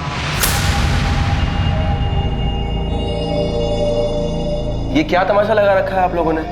जब देखो उठा ले आते हैं। सब समझता हूँ मैं, आप लोग को कोई मिल नहीं रहा है इसलिए बार बार मुझे बलि का बकरा बना रहे हैं। गरीब आदमी उसने मेरा फायदा देख असलम, ये नौटंकी ना नेताओं के लिए छोड़ते। इस बार पुलिस का डंडा चालू हुआ ना तो फिर रुकना मुश्किल है, सोच ले। कॉल रिकॉर्ड्स के हिसाब से 10 और 11 सितंबर को तेरा फोन बंद था। फोन क्यों बंद था तेरा? कहाँ था 2 दिन? यहाँ नोएडा शाहिद के बीच आया था ना तू?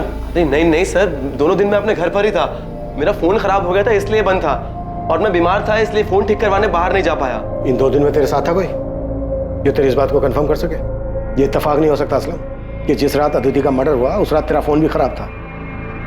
बल्कि सच ये है कि फोन तूने जानबूझ के बंद रखा था ताकि ये पता ना चल सके कि तू इधर नोएडा में था। बच गया तू असलम। बेहतर तेरे लिए यही है जो भी सच है वो गलत है, नहीं तो ऐसा बीमार करेंगे कि जिंदगी में कभी ठीक नहीं हो पाएगा। सोच ले।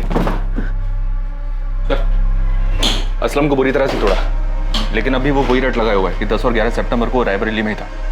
इस बात के कोई सबूत नहीं है और ना ही उसकी बहन को इसके बारे में कुछ पता है ठीक से। सर, अदिति के मर्डर में असलम के हाथ होने के पूरे चांसेस हैं, लेकिन असलम के खिलाफ अभी सारे सबूत सर्कमस्टेंशियल है। उसे बुक करने के लिए हमारे पास कुछ सॉलिड होना चाहिए। साहब, मैं देता हूँ ना सॉलिड खबर। कल शाम को मैं नोएडा हाईवे के ढाबे पे बैठा हुआ था। उस वक्त वो अपना हिस्ट्री सीटर है ना मोंटी, वो भी वहाँ पर आया हुआ था। अब क्या बताऊँ दोस्त, आजकल लोगों को जुर्म की कदर ही नहीं है। साला पूरे नोएडा में रेड गिर गया, इसलिए ना मैंने अब बाहर का काम उठाना शुरू कर दिया। अभी कानपुर का काम उठाया था। बड़ा काम था क्या मोंटी भाई? अबे जबरदस्त काम था, एकदम जासूस टाइप का। पेमेंट सुनेगा ना तो साला दब के ही मर जाएगा। एक हिंदू मुस्लिम जोड़े को ढूंढने का काम था, सालों ने भाग के शादी की थी। तो काम हो गया था? अबे मोंटी शैम्पू कोई काम ले और वो होना, ऐसा होएगा कभी? उठा लो मोंटी को। अब ये मोंटी बताएगा कि इसने कैसे किया और किसके कहने पर किया। चल बोल, वो हिंदू मुस्लिम जोड़ा कौन है और उनका पता लगाने के लिए तुझे किसने भेजा था? बोल। अबे बोल। बाल नहीं साहब, सब बाल छोड़ दो साहब, प्लीज बाल छोड़ दो।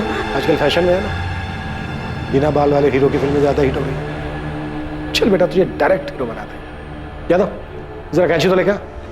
सब बाल नहीं साहब, सब बताता हूँ, मैं बताता हूँ। सब लड़की का नाम अदिति रावत और लड़के का नाम शाहिद बेग था। उनको ढूंढने का काम मिला था साहब। मैंने यूपी, दिल्ली, नोएडा हर जगह अपने लड़के घुमाए, लेकिन साहब उनका कुछ नहीं पता चल पाया साहब। अबे ओए, नौटंकी बंद कर, समझा? अभी सच सच बोल, शाहिद की लाश कहाँ है और उनके लिए सुपारी किसने दी? जगमोहन रावत ने या असलम ने?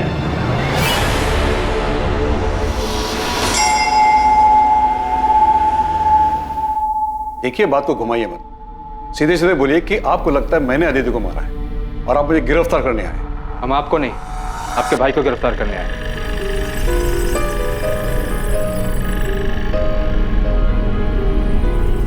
सुभाष को? क्या किया इसने? वो तो यही बेहतर बता पाएंगे। मोंटी को नोएडा पुलिस ने गिरफ्तार कर लिया है। उसने तुम्हारा नाम लिया। साहब 10 सितंबर को सुभाष रावत ने मुझे फ़ोन किया था साहब। डन साहब, काम हो जाएगा, दोनों को ढूंढ लूंगा मैं। मेरे आदमी हर जगह काम होती मैं आपको बता दूंगा। उसके आगे क्या करना है साहब, आप ये बताइए मुझे। उसके बाद क्या करना है मिलने के बाद बताऊंगा।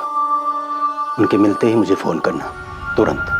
आपको देखकर ऐसा लगा नहीं कि आप इतने पहुंचे हुए निकलेंगे। एक हिस्ट्री शीटर से कांटेक्ट करके आपने उसे सुपारी भी दे दी? मैंने मोंटी को सुपारी अदिति को बचाने के लिए दी थी, उसे मारने के लिए नहीं। भैया बहुत गुस्से में थे और मुझे डर था कि कहीं वो उस गुस्से में अदिति को कोई नुकसान न पहुंचा दे। बेवकूफ समझ रहे हैं आप? देखिए, जो अभी सच है बता दीजिए। सच उगलवाने के लिए हमें हमारे तरीके आजमाने पर मजबूर मत कीजिए। मैं सच बोल रहा हूँ सर, आप मोंटी से पूछ लीजिए।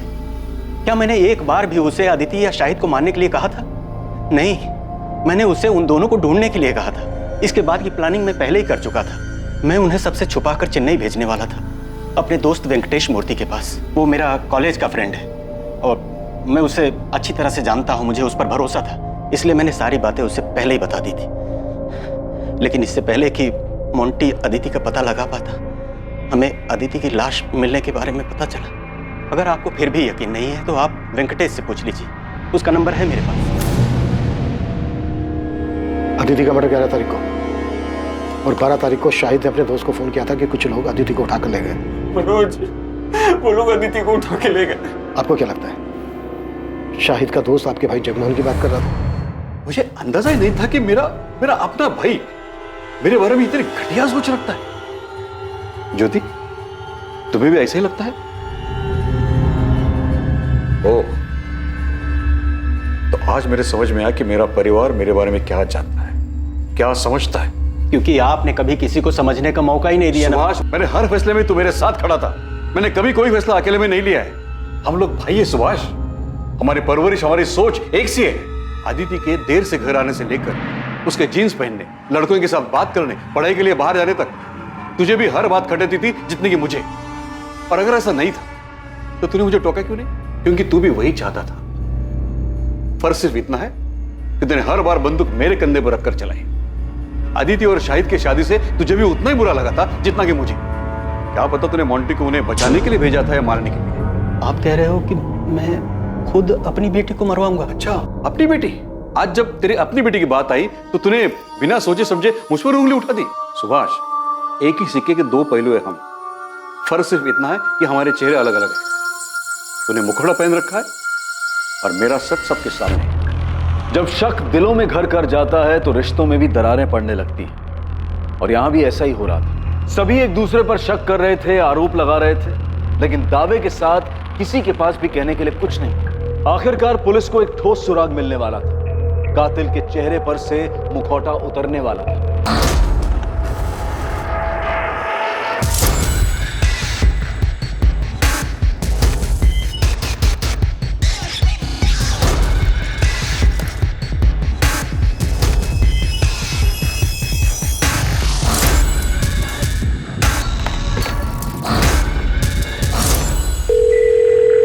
हेलो, एक टेम्पो का नंबर भेज रही हूँ, उसके ओनर की डिटेल चाहिए मुझे तुरंत।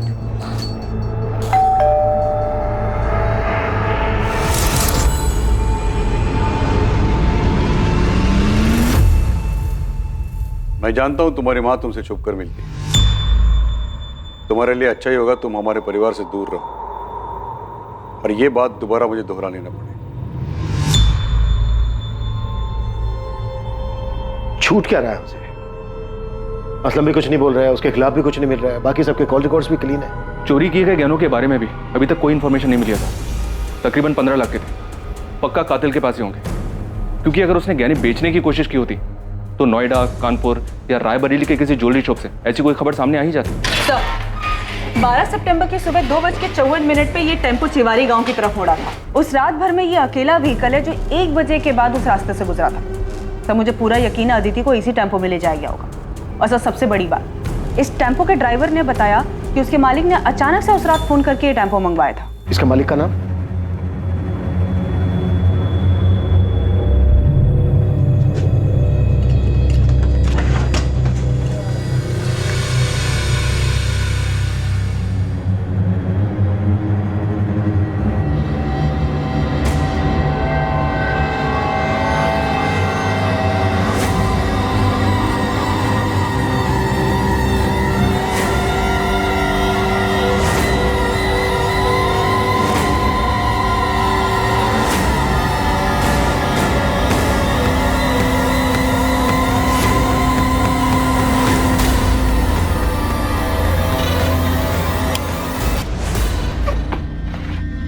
अरे अरे अरे अरे, दुल्हन क्यों बन रहा है? एक बार तेरी शक्ल तो देखने दे ठीक से। अड़ा, तो तू है ससुराल से बुलावा है तेरी, वहां चलकर चाहे जितनी मर्जी शर्मा लेना। चलो सर, ये अदिति की ज्वेलरी लग रही है। साहब मैंने कुछ नहीं किया साहब। अबे चुप, वो टेम्पो मिल गया हमें जिसमें तू अदिति की लाश को लेकर गया था जंगल में। अभी सीधी तरह से ये बोल, शाहिद की लाश को कहां ठिकाने लगाया तूने? ए रुक, कौन है तू? रुक जा। पकड़ो इसे।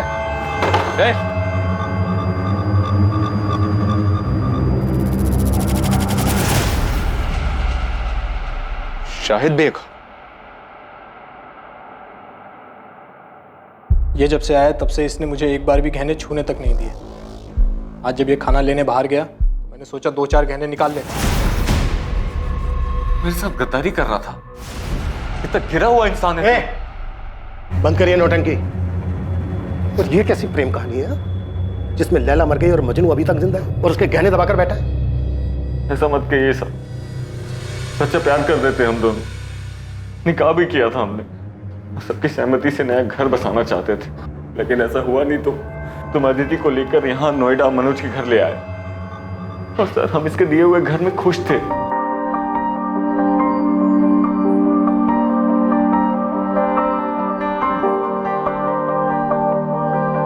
खुश तो हो ना तुम? मैं बहुत खुश हूँ। हम दोनों साथ हैं, यही काफी है। क्या बन रहा है भाई खाने में? मैं बस रोटियां बना रही हूँ, आप दोनों खाने बैठ जाइए। खुश तो हो ना तुम दोनों यहाँ? हाँ यार, तेरी वजह से कम हम दोनों के सर के ऊपर छत तो है, वरना पता नहीं हम दोनों कहाँ कहाँ भटकते रहते। मैं प्लेट लगाता हूँ।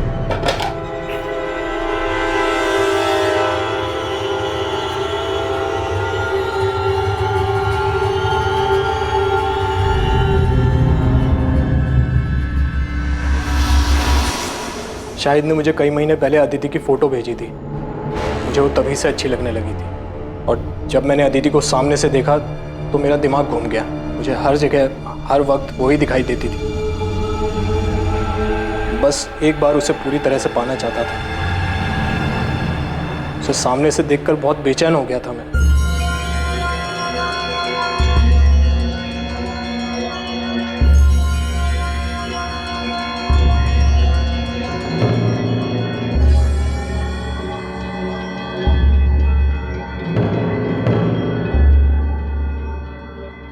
मनोज भैया, शाहिद बस 5 मिनट में नहा कर आएगा, तब तक आप चाय पीजिए।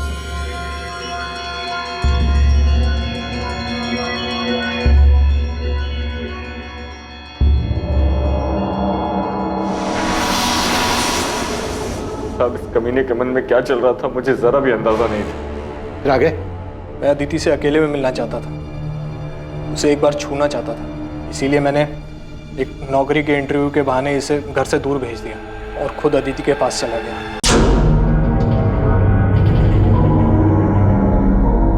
हो गया अदिति? हाँ, बस 2 मिनट।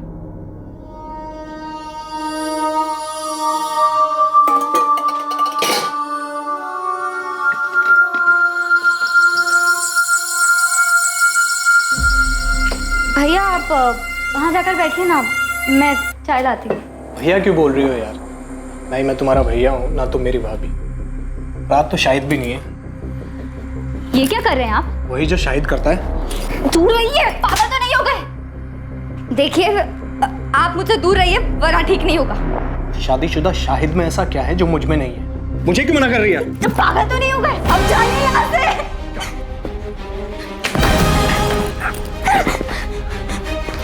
मैं मार दूँ, अब जाइए यहाँ से।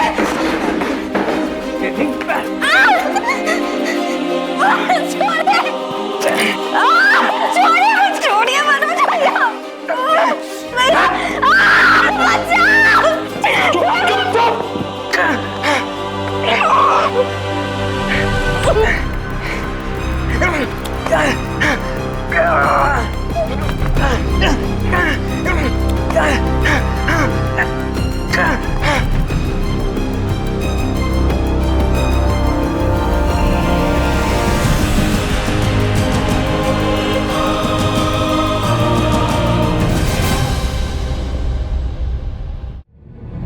तब तक भी मुझे नहीं मालूम था कि इसके दिमाग में क्या चल रहा है, लेकिन उस दिन जब मैं घर वापस आया तब मुझे पता चला कि कितना बड़ा कमीना है ये।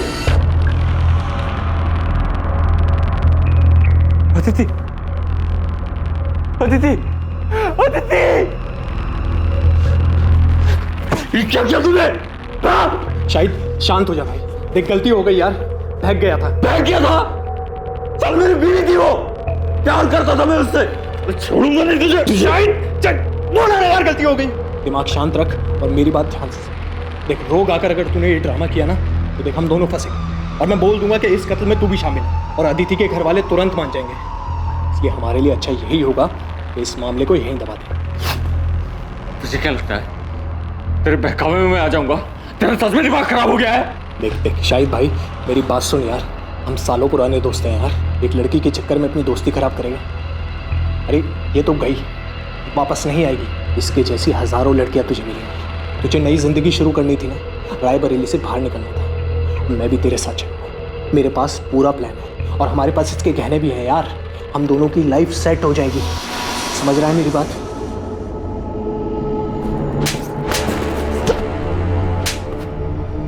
जिस लड़की ने तेरे लिए अपना घर छोड़ा, परिवार छोड़ा, ऐशो आराम छोड़ा, कुछ नहीं देखा तेरे सामने, उस लड़की की मौत से तू 5 मिनट में उबर गया। ये प्यार था तेरा अदिति के लिए? क्या करता सर मैं, आप ही बताइए। अदिति तो मर गई थी, वापस नहीं आने वाली, इसलिए मनोज जैसा कहता रहा मैं वो करता रहा।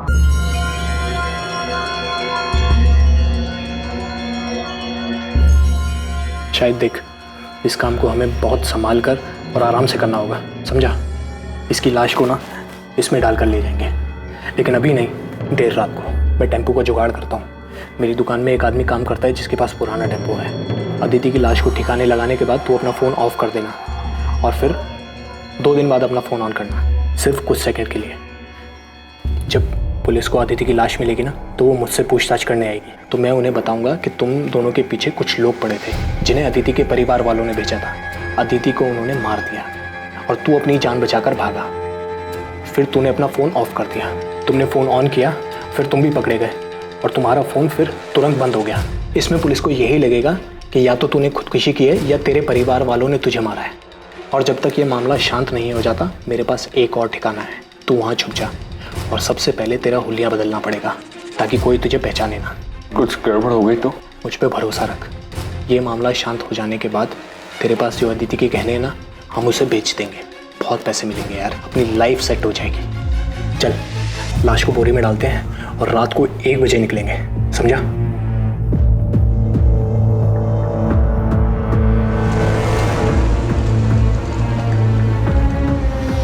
और फिर अदिति की लाश को हम जंगल में फेंककर घर वापस आ गए। साले तो अदिति से प्यार करता था, 5 मिनट में उसके कातिल के प्लान में शामिल हो गया ताकि तू अदिति के पैसों से एक सुकून भरी जिंदगी शुरू कर सके। मैं इसके बहकावे में आ गया था, मैं सच कह रहा हूँ, उसकी मौत का मुझे अभी भी बहुत अफसोस है। मैंने अपनी पूरी जिंदगी में तेरे जैसा स्वार्थी आदमी नहीं देखा। क्या नहीं था तेरे पास? हाँ? क्या नहीं था तेरे पास? एक समझदार बीवी थी, बेहद प्यार करने वाली अदिति थी, लेकिन सच ये है कि तू इनमें से किसी के लायक नहीं था।